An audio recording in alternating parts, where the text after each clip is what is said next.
Sometimes known as the Forgotten Army, 80 years on, their sacrifice was not forgotten. Just as they had on VE Day in 1945, crowds gathered in front of Buckingham Palace. Leading the flypast, a lone Lancaster bomber. All senior royals were in attendance on the balcony. The Red Arrows finished with their usual flourish, a familiar sight, the nation's gaze once again focused on this famous family.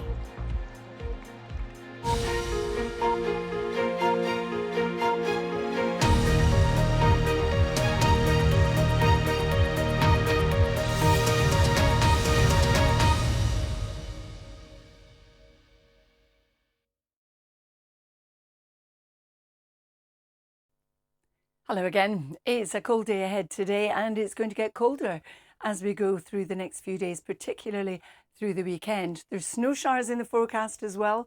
Frequent snow showers and icing conditions in northern Scotland.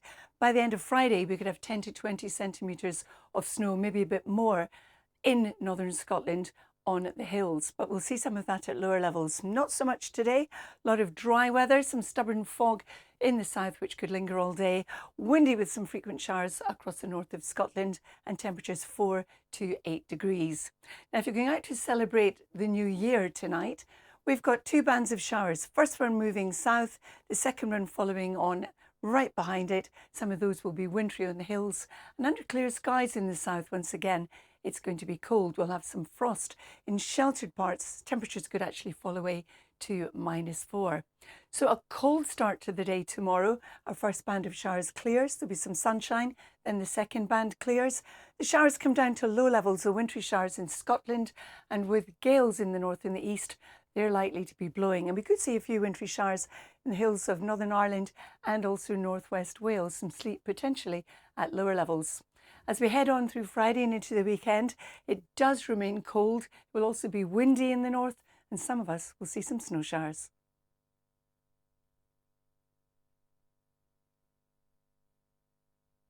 The audience is the unique ingredient of Question Time. We're both teachers. We love a debate, don't we? Yeah. You go to different parts of the country. I literally live about 3 minutes down the road. But I play for the local brass band. It's a great formula. There's nothing else like it. It's still nice to be able to say something that's really important to me. It gives me the chance to actually take politicians to account. Bringing power to the people. Question Time. Watch on BBC iPlayer.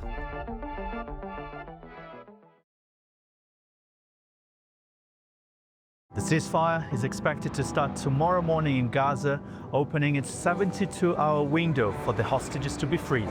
These are among the lucky few Sudanese. Just across the border in Darfur, famine has been declared, and there are fears that things are going to get way worse. This is a critical moment in one of South Korea's worst political upheavals in decades. It was a gamble that backfired, and he paid for it with his presidency. Locals and rescuers alike are using their bare hands to try and search for survivors under the rubble. That's where the plane crashed, and literally there's a row of buildings, about 5 or 6, that have been completely charred. I think it's fair to say that in just the last 5 or 10 minutes, there's been a big shift in the mood here, a big shift in the posture of the police. You can probably hear some explosions behind me. You can retrace Hurricane Melissa's path. It ripped through these hills. The trees snapped like twigs, and more than 1,000 homes destroyed. In war, towns are lost and won and lost again. Donbass is now firmly on the negotiating table. So for the people who've lived here for generations, these may be permanent goodbyes. So if I very quickly take my mask off, the air is absolutely thick with smoke. They're having to stand and watch these properties burn. It is a losing battle. The return of the Lionesses. Here at home, thousands of people lining up and down the Mall. And it's no exaggeration to say that this team means the world to them.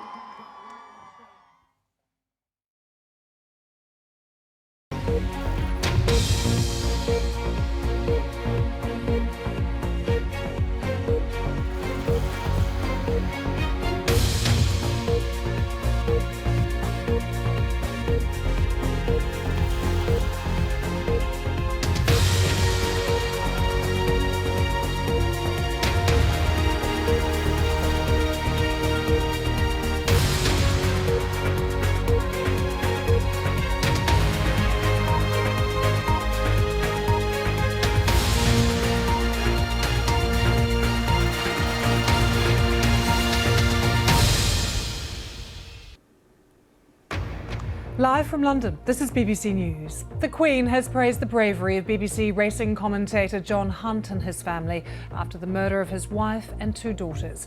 She told the BBC it prompted her to share the story of how a man assaulted her as a teenager.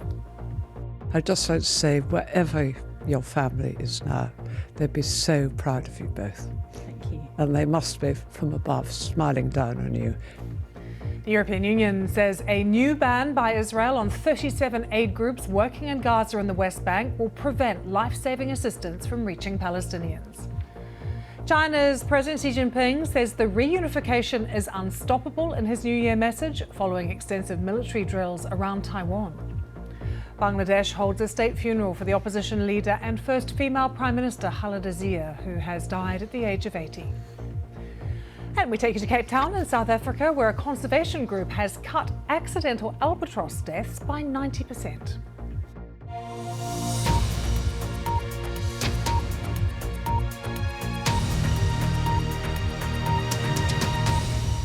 Hello, I'm Lucy Hockings. Queen Camilla has praised the courage of BBC racing commentator John Hunt and his family after his wife Carol and 2 daughters Louise and Hannah were killed by Louise's ex-partner. In a conversation with John and his surviving daughter Amy, the Queen also shared publicly for the first time her experience of being indecently assaulted as a teenager. The Queen was speaking during a discussion on violence against women on BBC Radio 4's Today programme, guest edited by former Prime Minister Baroness Theresa May. Daniela Rolfe reports. I will do my best. Thanks, Teresa. At Clarence House, gathering for a powerful conversation. For John and Amy Hunt, a chance to tell their story to Queen Camilla, as she shared with them her experience of indecent assault. When I was a teenager, I was attacked on a train, and I'd sort of forgotten about it, but I remember at the time being so angry. I did fight back, and I got off. I remember getting off the train and my mother looking at me and saying, you know, why is your hair standing on end, and why is the button, you know, missing from your coat? And oh gosh, so it was physical. I've been attacked. It was a candid revelation from the Queen to a family who had suffered so much.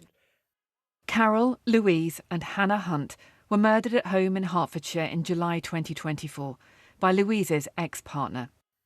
For John and Amy, they are now working on creating a positive legacy out of their grief. I think it's really important to remember they had a sad death, but they did not have a sad life. And their life was full of so much love and joy and happiness and fun. And I'm staggered that we're as well as we are at this particular moment in time. There's still a lot more work to do. At the risk of embarrassing Amy, she's been my best counsel from the word go. We talk all the time. Yeah, she's. I used to say I couldn't do it without you, but now I say I can do it with you. Baroness Theresa May had drawn everyone together. All agreed that better education of men was key to improving the safety of women. John and Amy have now set up the Hunt Family Foundation. It will support projects that inspire young women. As the conversation wound up, the Queen spoke to them directly. I'd just like to say, wherever your family is now, they'd be so proud of you both. Thank you. And they must be from above, smiling down on you and thinking, my goodness me, what a wonderful, wonderful father, husband, you know, sister. Anyway, they'd just be so proud of you both. Thank you so much. Daniela Rolfe, BBC News. Thank you. You can watch the programme on BBC News YouTube, and if you're in the UK, you can listen to the full BBC Radio 4 Today programme with guest editor Baroness Theresa May by heading to BBC Sounds. Eurostar and Le Shuttle services between the UK and France have resumed through the Channel Tunnel after major travel disruption on Tuesday. Thousands of passengers face hours of delays after Eurostar cancelled most of its London to Europe services due to overhead power supply problems and a failed Le Shuttle train.